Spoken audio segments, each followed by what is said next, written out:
Салқын қарым-қатынасшы миы жасанды, көзге тіке қарамайды, сөйлескісі келмей тұрғандай әсер қалдырады.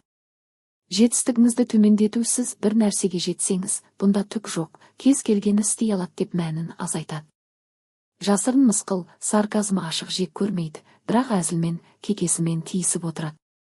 Сөзімен ісі сәйкес келмейді, бетіңізге жылы сөйлеп, артыңыздан жаман пікір айтуы мүмкін.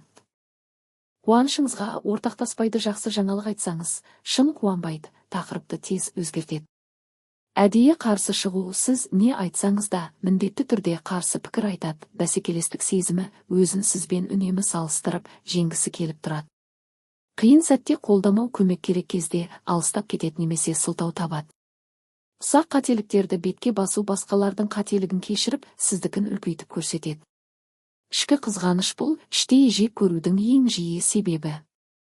Маңыздысы, әр адамды бірден жек көреді деп ойламаған дұрыс. Бірақ бірнеше белгі қатар қайталанса, дистанция сақтап, өз шекараңызды қорғаған жөн.